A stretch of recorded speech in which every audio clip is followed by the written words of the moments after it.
This conference will now be recorded.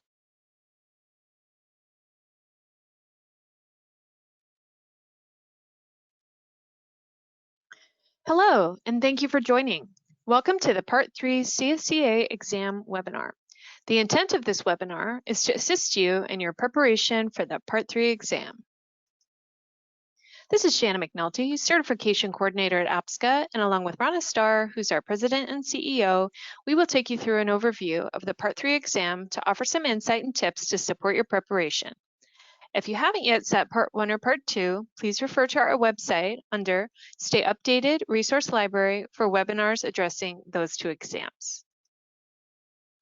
Before we get into the main topic of today's session, we would like to reiterate that APSCA meets and complies with GDPR. There's more information available on our website under Privacy Policy. Scroll to the footer of the website for more information. If you have any questions on this, please contact us via the director email at director@theapsca.org. Our agenda starts with an introduction to the CSCA exam series, then moves into specifics about the Part 3 exam, including exam preparation, strategies, and logistics. This also includes information about how scoring is completed for this exam. We received some questions during the webinar enrollment process and during our live webinar presentations. We have incorporated these questions throughout the presentation. Now, let's get started as we have a lot to cover. The CSCA exam has 3 parts and provides a formal assessment of auditor proficiency in the areas of functional knowledge and foundational skills as noted in the competency framework. APSCA recognizes that successful performance in the exam plays an important role in your career as a social compliance auditor. The information shared during this webinar has been designed to set you up for success as you prepare for sitting the Part 3 exam. The exam methodology was developed by a working group which looked at methods being used in programs that are testing and approving auditors. We discussed with them where areas of opportunity in the existing processes were and how APSCA could support the reduction in duplication of efforts when it came to validating auditor knowledge.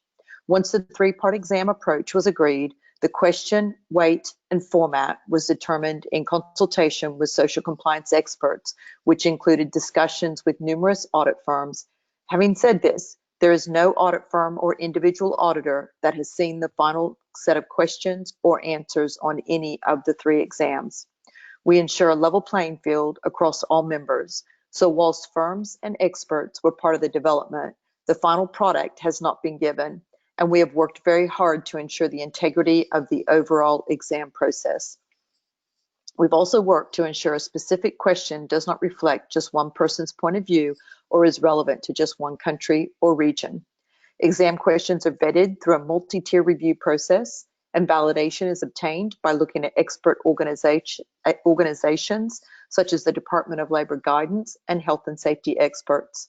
All questions are based on well-established social compliance practices with a global lens.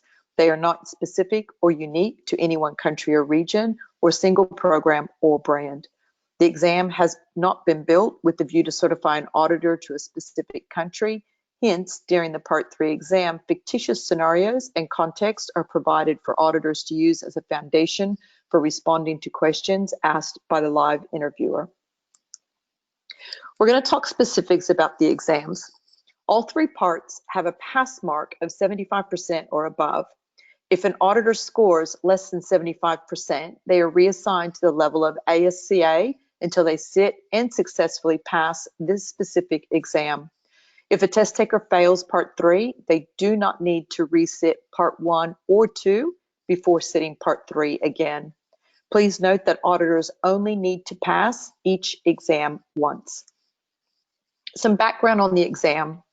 Part 3 exam started slowly with a pilot in October and November of 2019, and this year we launched on a wider scale, albeit quite slowly. We've completed over 100 exams with 72 auditors passing and being awarded the CSCA status as at July 2020. It's very important for our members pursuing the CSCA status to understand how Part 3 is different from Part 1 and Part 2. Part 3 exam is a comprehensive live interviewer-style exam which incorporates the linking of 3 different parties: the test taker, which is the auditor, Proctoru, and the live evaluator or interviewer. The live interview measures the auditor's ability to interface professionally and effectively with a range of actors you would encounter during an audit and assess how you handle different scenarios through role play. We have developed supporting documentation by way of this webinar and an exam guide for success to assist in your preparation. Throughout this webinar and supporting documentation, you will find general information about the exam and advice about how to approach it. However, you will not find the answers to specific questions or details regarding specific scenarios used throughout the exam. In addition to studying the material we have made available to you, we encourage you to work with your firm's training team to study auditing methodologies. We also encourage role play to practice, which we describe in the exam guide for success. Preparation takes time. This is the final and most important exam in the CSCA certification series. Being prepared is key. Don't assume just because you passed part 1 and 2 that you will sail through this exam. A few very important notes. Scheduling the exam. Each firm submits a request to APSCA for specific auditors to sit any of the exams by way of an exam request sheet. During this process, the member firm will identify who is paying for the exam, and APSCA will have an invoice raised. This invoice is required to be paid at least 14 days prior to the auditor sitting the exam. A big difference for you to note is once confirmation has been received, you will need to wait for an invitation to come from APSCA, which will provide you with a special link for scheduling the Part 3 exam. You do not schedule via Proctoru. In just a moment, we'll take you through various screenshots so you can see how this is different. Part 3 exam includes a third person, which is the interviewer. Therefore, these bookings must be managed very carefully. If anyone books their Part 3 exam via Proctoru directly, or if they are provided the link by someone other than APSCA, their exam appointment will be canceled. To summarize the steps in the process before we show you some specific screenshots, and yes, some of these steps are the same as Part 1 and Part 2. Step 1, the member firm agrees that the auditor is ready to sit the exam. Step 2 is the firm sending an exam request sheet to APSCA. Step 3, APSCA confirms auditor eligibility back to the member firm. And step 4 is where it starts to become a bit different. The auditor waits for the link from APSCA to schedule. Step 5, the auditor uses the link and books the exam through a system called Calendly. Step 6, the auditor will receive the meeting invite via email, which has the exam confirmation information. Step 7, the auditor confirms the exam date, time, and the interviewer back to APSCA. Step 8 is approximately 72 hours after making the initial booking. Proctoru will upload the information to the auditor account. Step 9, the auditor to check their Proctoru account to validate that the information has been uploaded and that it was entered correctly. Please alert APSCA if the information is not accurate. Step 10, if an exam needs to be canceled or rescheduled, only do this via the cancel reschedule information within the meeting invite. We'll share a screenshot of this in just a moment.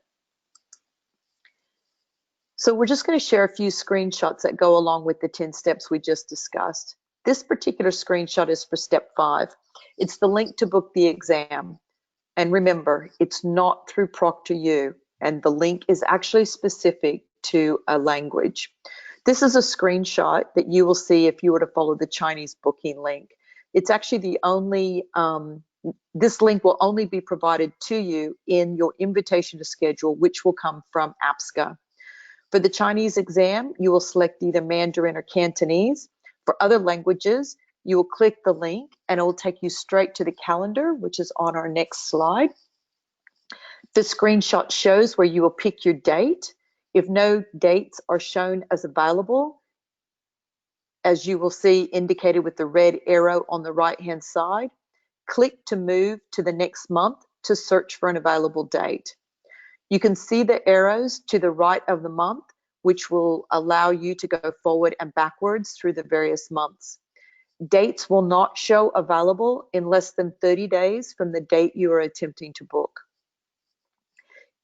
If there is a date available, it will be highlighted with a circle around the date. You'll see on the left-hand side, there's a dark blue arrow. And when you click on the date, it will show available times on the right side. And it will be in your time zone. So you'll see where the light blue arrow is pointing. That's actually talking about the time zone that the times are actually being noted in.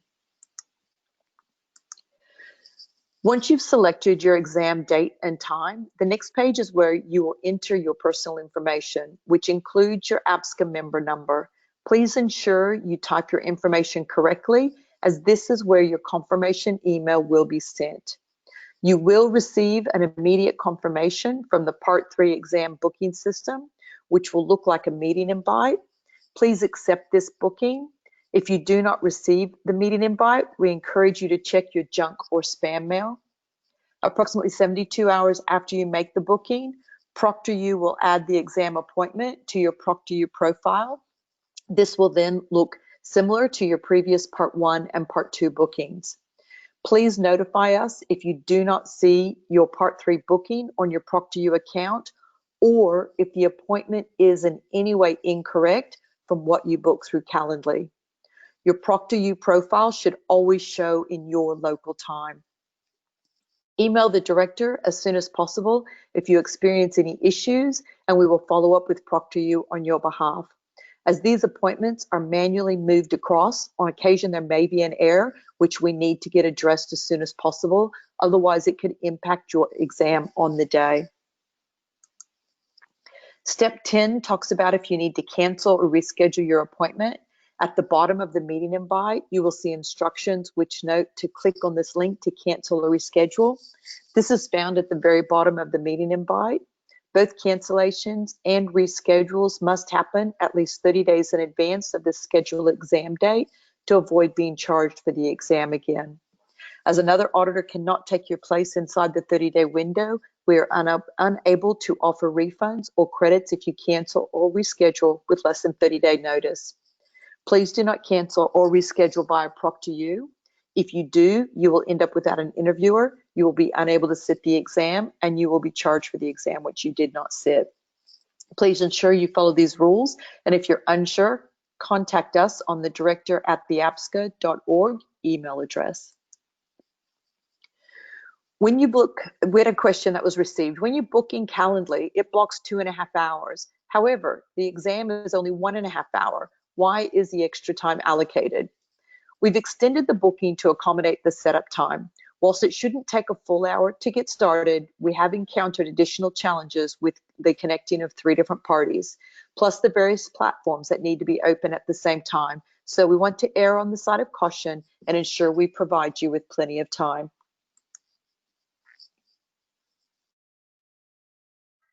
We realize at a minimum, this is the 3rd time you've sat an APSCA exam. Nevertheless, we encourage you to once again read the Auditor Handbook and use it as a guide as you test your equipment and prepare for this exam.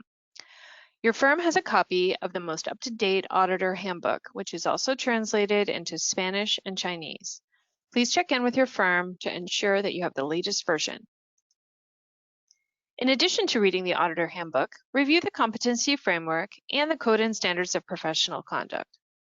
The competency framework highlights areas the exam may cover, which includes foundational skills and functional knowledge areas. The Code and Standards of Professional Conduct also serves as a good guide to support you as you prepare for the exam. In addition to this webinar, we have developed a Part 3 exam guide for success. Take your time to review and understand the content. If you have any questions, work with your member firm, or you can email us at director@theapsca.org. Next, work with your firm's training team and focus on materials such as auditing protocols, audit methodologies, and required auditing processes. Consider the step-by-step progression of an audit, such as elements of an opening meeting.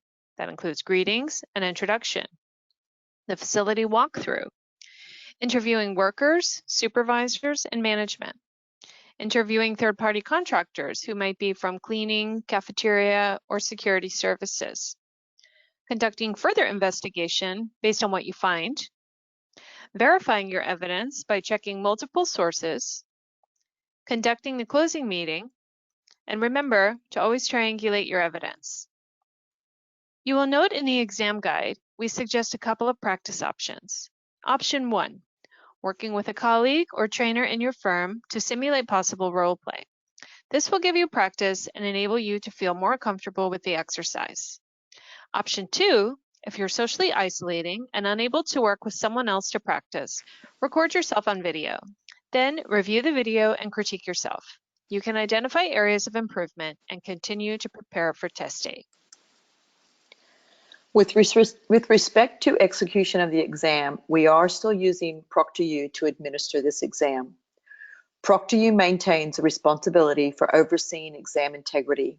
This is the same information we shared during Part 1 and Part 2, therefore we will not repeat this here. However, we encourage you to review the Auditor Handbook and watch the Part 2 webinar if you need a refresher about Proctoru's role in this process and why we use third-party proctoring. As a reminder, we do not rely on testing your equipment for the first time on the day of your exam. Proctoru maintains a record of when and where you tested your equipment and provides us with this information. They can confirm whether you followed the instructions noted within the Auditor Handbook as well. Step 1 is conducting a check of your equipment via your Proctoru account. This may be how you tested your equipment for the Part 1 and Part 2 exams. However, make note that this process did change and you must now test from within your Proctoru account. In the picture you can see there are a couple of red X's which indicate that the equipment failed in these categories and requires action to address these issues prior to sitting the exam. Even if you get all green ticks when testing your equipment, please keep going to Step 2. Step 2 is connecting to a live technician. After completing your equipment via the first step, you must also connect to a live Proctoru technician to complete the equipment and connection test. Fill out the web form and click Equipment Check. Information it will ask is your name, as you have enrolled with Proctoru, your institution, which will be APSCA, not your audit firm, and the date you're scheduled to sit the exam. Once you connect to a live technician, but before you sit the exam, they will review and prepare your computer before proceeding. Expect the live technician to request permission to take over your computer, open and close browsers, download plugins, adjust your settings, etc. This is required to prepare your computer and laptop in advance of the exam. You can see everything they are doing. Please note, you will be able to communicate with the live technician through the chat function, and they will be able to hear and see you. If you experience any issues, either while you're testing your equipment or during the actual exam, you can use the chat function at any time to get assistance from the help desk technician or proctor. Testing your equipment thoroughly and correctly, as well as ensuring you have an appropriate and stable internet connection needed for the day of the exam, is very important. Testing of equipment should be done. Internet connection. Testing the equipment should be done in the same place where you plan to take your exam and at approximately the same time of day to gauge internet traffic patterns. As a reminder, the section entitled Enrollment Process CSCA Exam of the Auditor Handbook outlines detailed instructions about what to do and how to test your equipment in Proctoru. As a tip, in the Frequently Asked Questions section of the Auditor Handbook, we've included tips on how to connect to a live technician and the IT requirements of the exam and more. Ensure you work with your firm's IT team and Proctoru regarding any issues you may discover prior to the exam date. Your IT team can be in the room as you're setting up for the exam. However, please ensure they leave before the exam officially starts. For the next phase of testing your equipment, you'll go to meetings. This will not be covered as part of your Proctoru test and must be done separately. If you are on this webinar via the web, then you're using GoToMeetings, so that's great. However, we encourage if you test this with your computer in the location that you're testing from Proctoru, they will not be testing your GoToMeeting during your Proctoru testing of the equipment. If you're not already familiar with GoToMeetings, we have noted resources to assist. There's an attendee guide, frequently asked questions, a video about how to join a session, and an option is to sign up for a 14-day free trial to practice how the platform works. You do not need to have a subscription to join a GoToMeeting session on the day. All of this information and the links are available in the PowerPoint posted to our website and in the exam guide.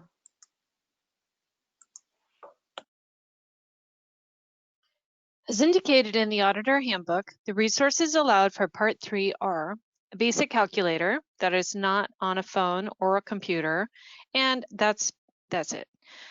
The details of the interview or scenario are visible on the screen, but not when you move to answering the written question.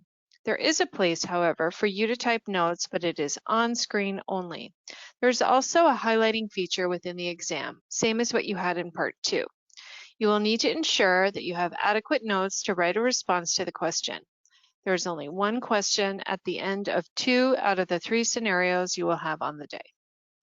Ensure you take advantage of the notes feature to assist you in writing your answer at the end of the scenario. The day you've been waiting for has arrived and you're ready to start your exam. Log into your Proctoru account, ensuring you have tested your equipment well beforehand. The Proctoru timer will have a countdown, same as Part 1 and Part 2, indicating when your exam is ready, and you can click Start no more than 2 minutes prior to your scheduled time. Ensure you have your APSCA membership number handy, as well as your government-issued ID. Have your phone and headset close by as well in case there's a problem getting logged in and Proctoru tries to contact you or you need to try to contact them. Don't worry, before the exam begins, they will tell you when to put your phone away. If you have any challenges at all, get onto the Need Help Chat Now feature with Proctoru. Type in your request for assistance. If you do experience a technological challenge, one option is trying a different browser. For example, if you aren't seeing the timer countdown or the Need Help Chat Now option, changing to a different browser may help. With the Part 3 exam, it is helpful to have more than one browser available on your computer, as sometimes the Proctoru system, exam site, and GoToMeeting platforms don't like operating at the same time on the same browser. Having multiple browsers open can help speed up the process. Once a connection to the Proctoru system has been established, your proctor will get you connected with the interviewer in GoToMeeting. The proctor will open GoToMeeting and connect you to the interviewer, setting up the screen for optimal layout. Once completed, it will look something like this, and you will be able to see a video of your interviewer. Sometimes connecting these multiple platforms can be challenging and is often dependent on your internet speed. Please refer to the Auditor Handbook for the technology requirements, including upload-download speeds, to make sure that you're well equipped. Please be patient with Proctoru on your exam day as they work to connect you to your interviewer. The first couple of screens getting into the exam look the same as they did in Part 1 and 2, so we haven't included them here. You can review Parts 1 and 2 exam webinars as a refresher. Before getting started with the exam, you choose your language and your exam. Please pick carefully. Any error at this point can see the need to restart this process and delay the start of your exam. You will put your APSCA member number, name, and email into the exam site, the same as you did with Part 1 and 2. However, please be careful to enter your data correctly or you will have issues. We'll talk more about this later. Once you've clicked Start, the terms and conditions will appear. Ensure you read these carefully. While you're reading this, the interviewer has a few steps they need to complete. The exam has not yet started, so this does not take away from your exam time. Please be sure to read each page carefully as you're about to begin the exam. Do not move forward without checking with your interviewer to ensure that they are ready. Once you have confirmed with your interviewer that it is okay to proceed, and you start the exam, your exam screen will look similar to this screenshot. At this point, you are able to view the exam and your timer has started. Just like the Part 2 exam, there's an online notes section. We encourage you to use this feature. When you click to the next page where the question will appear, however, you will only be able to see what you wrote in the notes. You will not be able to see the details of the scenario and you cannot go back. So do not move forward without checking with your interviewer first, even for a quick peek. Now, let's break the exam down in terms of the content. There are 3 scenarios. During each scenario, you will be given 30 minutes. Upon completion of the 3 scenarios, you are given an additional 2 minutes to answer a final question. A total of 92 minutes is allocated for the exam. However, if you finish scenario 1 in 25 minutes, you still start with 30 minutes for the next scenario. You cannot save or roll over any unused time from a previous scenario to the next one. Please remember to use your time wisely. There is a timer on the bottom right-hand corner of your screen, just as there was with part 1 and part 2. Each scenario is different, and they do not build on each other. You will pretend each time that you are meeting your interviewer for the first time, and information gained from any previous scenario does not build onto the next. Make sure, as you would during an audit and meeting someone new, that you introduce yourself and explain the purpose of the interview or meeting each and every time. At the end of 2 out of the 3 scenarios, there will be a written question. When you begin the exam, read the instructions and scenario every time. Ensure you use the on-screen notes feature to write highlights from the scenario and a checklist of what you're requested to cover during the interview. Your notes will carry over from the scenario to the screen where you answer the question as applicable. However, because the scenarios do not relate to each other, any notes made on one scenario do not carry over to the next scenario.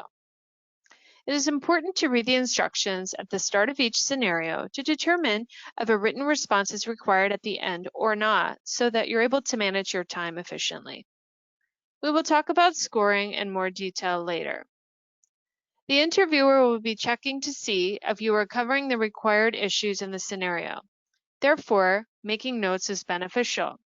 If you think of something, you can write it down in the notes to ensure that you ask the question while also remembering to follow up on those issues noted in the instructions of the scenario.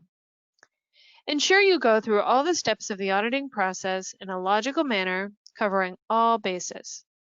Finally, how you interact with your interviewer will be an important factor in determining how you're scored. You should be as professional and as courteous as you would be in a real audit situation, even if the person acts rude or aggressive. This interview exam process is intended to replicate an audit. We all know that not everyone participating in an audit is always nice or friendly. Therefore, you may experience an interviewer acting difficult or uncooperative, thus testing your ability to manage difficult situations. There are a number of possible scenarios, with each test taker receiving a total of 3 different scenarios. You will have an opening or closing meeting, and 2 other scenarios which will involve worker and/or management interviews. Your interviewer may be role-playing a new supervisor, a contract worker, a migrant worker, line worker, senior management, etc. Remember, none of the scenarios overlap, so any information gained from one interview should not be carried over to the next. The structure of each scenario includes a definition of terms, instructions, which will specify what you're meant to accomplish during the exercise, information regarding the scenario, which may include details such as you're leading the opening meeting. Therefore, you will need to conduct a complete opening meeting, which includes a number of specified elements. The expected elements will be listed. Background information about the audit itself, which in an actual audit, you would be informed about these parameters prior to your arrival. These things could include, is it announced or an unannounced audit? How many audit days will you be spending there? What are the zero tolerance findings that you may encounter? Are there any other specific program requirements? And finally, what are the fictitious laws of the scenario that you will need to be aware of? The instructions of the scenario may state that you need to cover information in this order.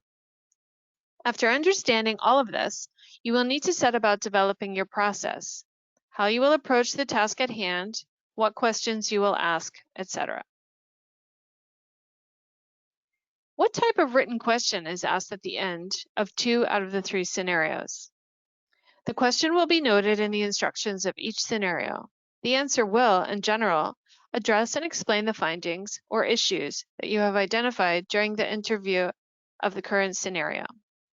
To save time, you can answer the written question in bullet point format. Your written answer will not be judged on syntax, grammar, or composition style, but on the key issues uncovered. Here are a few things to keep in mind while taking the exam. Make sure you read the instructions. When you're reading the instructions, some things that you should look for are, is there a written question at the end of this scenario? Why does it matter if there's a question? It matters because you need to ensure you allocate your time appropriately. You should leave approximately 5 minutes to answer this question. If you don't, you may miss out on valuable points. As you're reading the instructions, write down on your notes the topics you need to cover, and the instructions and scenario will often suggest the order in which you should cover the topics. Manage your interview by covering each topic thoroughly before moving to the next topic. If it says cover in this order, follow those instructions. Investigate the potential issues, be thorough. Gather all relevant information, who, what, where, how often, why, how, and when, before moving to the next topic. Listen and watch carefully to understand the key points that your interviewer is given. Don't rush, but manage your time wisely. You have 30 minutes per scenario, and you cannot roll time over to the next scenario, so use the time available to you. There's no bonus points for finishing early. Check with the interviewer before you progress to the next question or to the next scenario. Once you move forward in the exam, you cannot move back. Some common mistakes which can cost points include not carefully reading the instructions, background information, and fictitious laws provided, asking closed questions so you only get a yes or no response. This limits your ability to learn new and additional and valuable information. Or if you do ask open-ended questions and learn something new, not listening to the information, and thus you don't follow up on the information provided. Don't ask full questions in the same sentence. Ask one question at a time. Give the interviewer time to answer before asking the next question. Listen. Listen to what the interviewer is saying. Triangulate the information throughout the scenario. Make notes, the same as you would during an audit, and follow up. If the interviewer says, I don't know, consider rephrasing the question in case there's a lack of understanding as part of the role that they're playing. But if they continually say, I don't know, it's probably a hint that you're off track. Move on to the next topic. However, if you think the interviewer may not have heard you correctly, rephrase or restate the question or ask, can you hear me okay? How do I know if I'm off track during the interview? Well, to start with, ensure you're focusing on the topics mentioned in the instructions. Also ensure you're paying attention to the hints that the interviewer may be giving, such as ones that I just mentioned, that will indicate that you're off track. Your interviewer will be answering your questions and providing responses and additional information to enable you to determine your next set of questions or findings, or other areas that you may wish to investigate further, as if it was a real audit. You may note that you want to conduct a further documentation review to validate information gained, etc. If you're listening carefully to your interviewer, you will know when you're getting off track. A couple of time management suggestions. As mentioned, you have 30 minutes for the full scenario.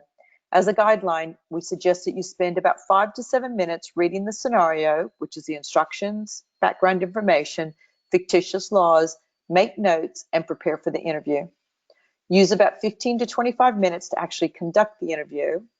And if the scenario is one that has a written question, allow approximately 5 minutes to write your response. It is your responsibility to manage your time accordingly. The interviewer may remind you if you're starting to cut it close, but you cannot rely on the interviewer to manage your time for you. Let's talk about scoring. Each Part 3 exam is scored by the interviewer, and when required, a second or even third reviewer may watch the video to verify the score. Situations where additional interviewers will watch the video and score include if the score is borderline to passing, and a second reviewer will watch the exam and score independently of the first interviewer. If required, discussions regarding differences will occur and a final determination will be made prior to issuing of results. If there was a conflict of interest that was noted at the start of the exam will be watched by a second person. The minimum score to pass is 75%. and if this score is achieved, you will be awarded the CSCA designation, so congratulations. If a score of 74% or less is achieved, you'll be assigned to the level of APSCA until you sit and pass Part 3 exam. Exams booked and canceled within the 30-day time frame or rescheduled due to no-show or IT issues are still charged. You need to go through the exam request process again and have a new invoice raised and paid, and wait to be invited to sit the exam. Results are typically issued approximately 14 business days from the date of the exam. However, turnaround time may vary depending on volumes of exam and whether the exam needed to go to a second or third review. Auditors are encouraged to check your email and APSCA auditor profile under the Invoice tab for updates of exam results and reports. Once processed, exam results will be posted to your account. However, it can take 2 to 3 business days from when your results have been emailed and your account updated. Please note that results are not maintained within the Proctoru system. If you see fulfilled, this does not mean that you passed. It means that the exam was completed. Proctoru is not informed, nor do they have any role to play in the exam review or results process. As a tip, check your email spam or junk folders for the relevant email from our exam team regarding results. If you're past the 14 business day window, email the exam team at exam@theapsca.org with a follow-up inquiry. The exam team email is also noted on this slide. Each scenario has a different number of possible questions. No one scenario has more weight than another. However, the exam is scored based on a total number of points possible compared to the total number of points earned, plus the final question. Then a percentage is calculated. If your percentage score is 75% or higher, then it is considered a pass mark. Each scenario is scored based on your ability to ask questions in a way which leads to information being gathered, which can then be evaluated, investigated, and triangulated. How you handle and overcome difficult situations that are presented during the scenarios. Identify potential findings based on the scenario and information gathered during the interviews, and organize the interviews in a logical way and ask questions in a way that does not confuse your interviewee. Manage your time efficiently and manage yourself in a way which demonstrates professionalism and effective, thoughtful interviewing techniques. We're going to talk about some common errors that can cause issues so you can be aware and hopefully they don't happen to you. This is a screenshot of the sign-in page. You would have seen this each time you set an exam, but it's where we see issues start. Ensure you know your APSCA membership number. Proctoru will ask this question as you come into the Proctoru system, and they also use it as part of their validation process. They will verify your status via APSCA's website. If your account is showing inactive for some reason, you will be delayed or even stopped from sitting the exam. Proctoru will add the number into the system to launch the exam. You do not need the prefix of APSCA or RA, just your 8-digit number, which starts with 2170. The system is set up to remember information to put into the exam site from previous times that you set an exam. The Proctoru, APSCA, and exam sites do not talk to each other. So if you've updated information in one of those systems, the changes do not transfer to other platforms. So what happens if your information's changed? If your information has changed, you got married, you got divorced, you changed your name for whatever reason, even if you've just changed it in the APSCA system, please remind us that you're about to take the exam and the last time your name was different. We can update the system beforehand and spare you problems on the day. If your ID is not the same as your name on our system, please let us know so we can inform Proctoru, again, to reduce issues on the day. Another issue that we see is the previous time you set the exam, you may have put your last name or your family name in the first name box, or your first name in the last name box. The system will pick this up and highlight it as an error. So if your last exam report has your names in the incorrect order, please let us know and we can adjust this for you. If you type your email address incorrectly when your exam results are issued, your results will be delayed until we have time to determine the correct address to send these results to. Please take the time to double check the information you've put on this page. It does not take away from your time to sit the exam, and can assist with issues either today or when we go to issue your results. Some common errors with email addresses is If you have a full stop between your first and last name, misspelling your name, misspelling the company name. It's pretty basic information that we generally see our errors, but we see them at least once or twice a day that we're issuing exam results. Finally, don't hit start until you've double checked your information and confirm with the interviewer that they are ready for you to proceed. If you're having challenges, such as getting disconnected from Proctoru, there are various actions you can take. If you can't connect through your Proctoru profile, connect to the live chat, Need Help Chat Now feature. You will see this button on the bottom right-hand corner when you're in Proctoru's website. You will see we have placed a picture of that button here, where the blue arrow is pointing. If that doesn't work, you can email or call Proctoru. It can be helpful to have your phone in the room, as Proctoru may attempt to call you, or you can call them. Remember, Proctoru will tell you when to put your phone away, and they will watch this occur. So having your phone at this point in the setup phase will not be an integrity issue.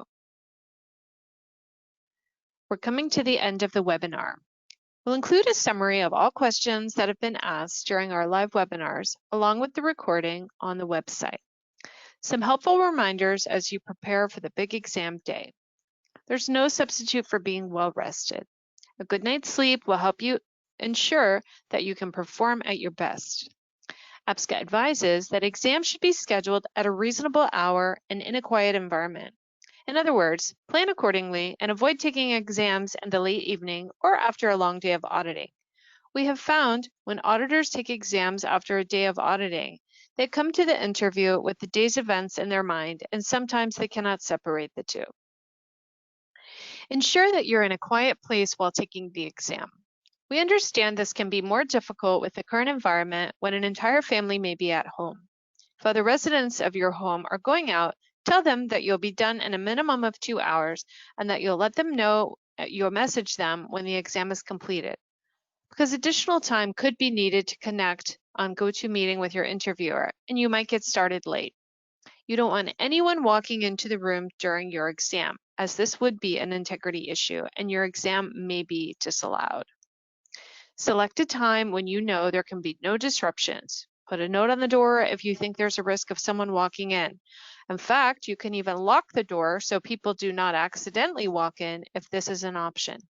Even if you're in your office, we have seen cleaners come and go during an exam, and these are all marked as integrity issues. Ensure you review the Auditor Handbook carefully. Study the Part 3 Exam Guide for Success, and review this presentation for information about your exam, how to prepare, and its format. In addition, make certain to allow yourself enough time to arrive to and prepare your testing environment to limit your stress.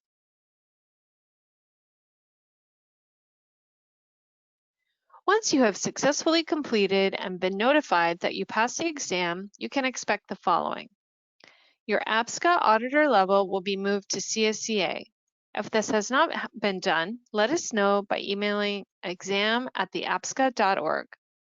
A certificate will be posted to your APSCA profile, which you can access and download at any time from your membership status page. A CSCA card will be issued and sent to your firm unless we hear differently from you. Previously, we have handed these out during an awards ceremony at our annual general meeting.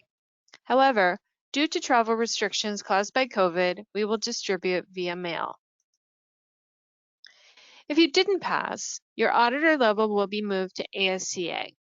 Please work with your member firm to commence the exam scheduling process.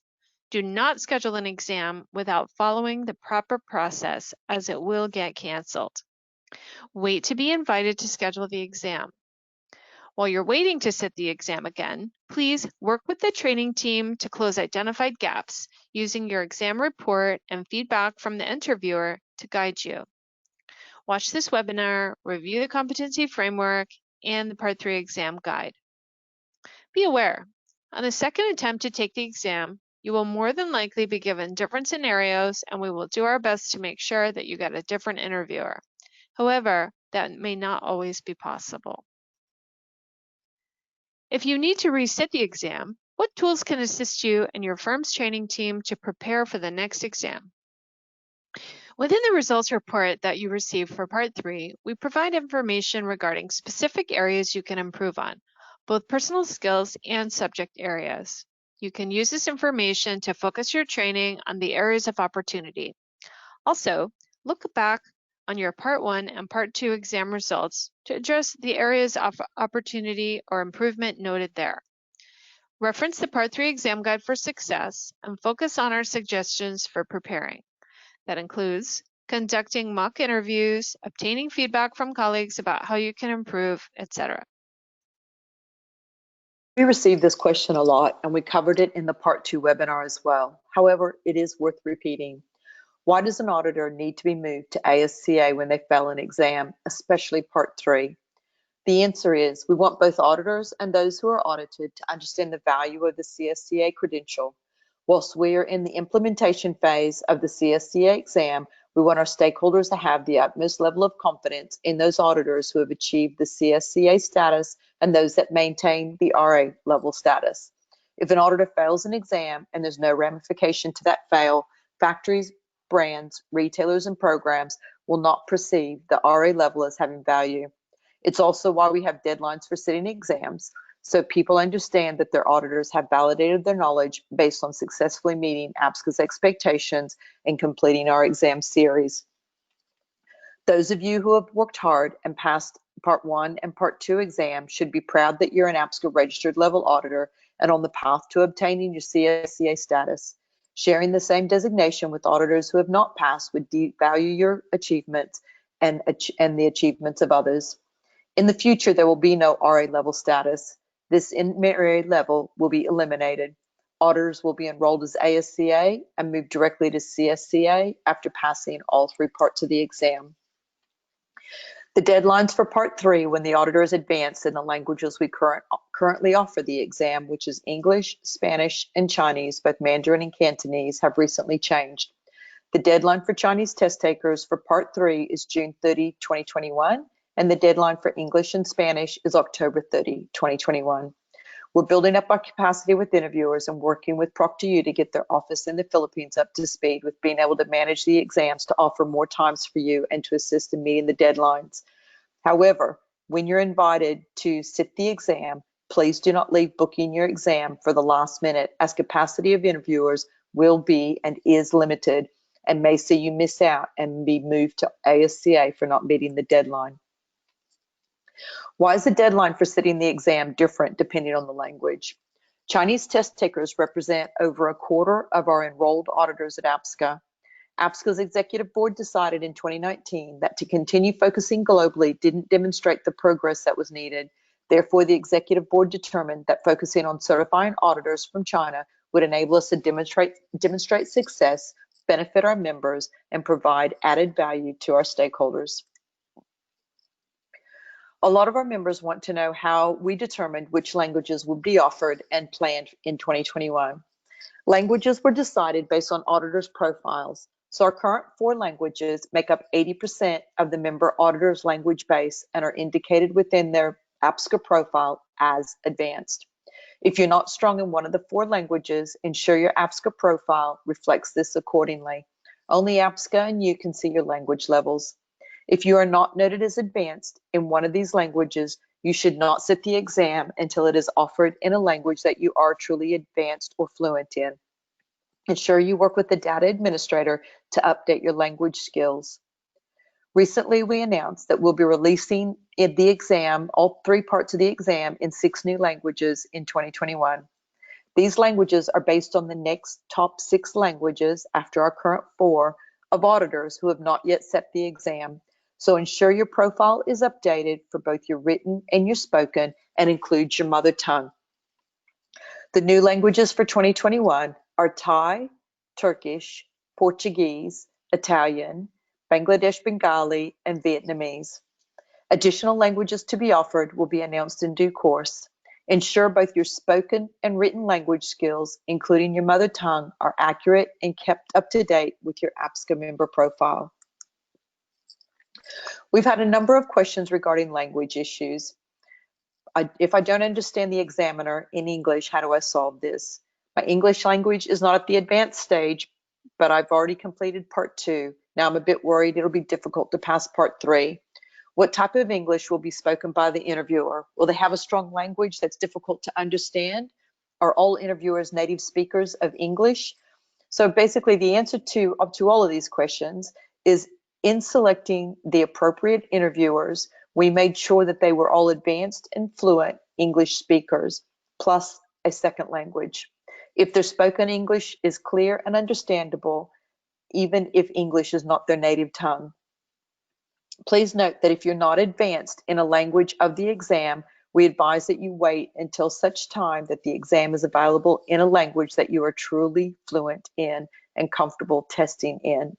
Please note that the Part 3 exam is different in that your spoken language, rather than your written language, must be at the advanced fluency level in order to be successful in the exam. As we come to the end of the webinar, and our final piece of advice for you regarding the Part 3 exam is, don't be scared, be prepared. APSCA appreciates your hard work and dedication to help enhance the professionalism, consistency, and credibility of the social compliance auditing industry. We hope that this information assists in your goals of obtaining CSCA status, and we welcome your feedback and wish you good luck on your exams. For any feedback or comments on the exams, please feel free to send an email to the exam team on exam@theapsca.org. As mentioned at the start, we have a Q&A session along with the resource library posted on our website. Our webinars are currently in English, Spanish, and Chinese. We've translated the recordings as well as the PowerPoint decks, and they're available on our website along with Q&A summaries. Some additional questions which came up during the live webinars include, if I run into technical issues or challenges beyond my control, what should I do? This includes if you can't see the countdown timer and you're ready to start the exam. Our answer is, use the Need Help Chat Now feature if available. If not, call Proctoru to let them know and seek their assistance. If you haven't started the exam and you can't see the countdown timer, for example, try another browser to see if that works. If that doesn't work, use the Need Help Chat Now feature. But please do not email us and say you start your exam in 10 minutes. We are not available on email 24/7, and we cannot help you with an urgent Proctoru problem. Please check in via the Need Help Chat Now feature. As you will also be on with your interviewer, you can seek advice from them. Most technical issues that we have seen, if you're disconnected from one, you are connected with the other. However, if you become disconnected from both, attempt to log back into the Proctoru system and connect up with the proctor as a first point of call, or phone Proctoru as a second option. Another question came in, which was, do we need to dress up for the exam or interview? No, formal dress is not required. Smart business casual dress, same as what you would wear to an audit, will be perfectly sufficient. Why is the cost of this exam significantly more expensive than previous exams?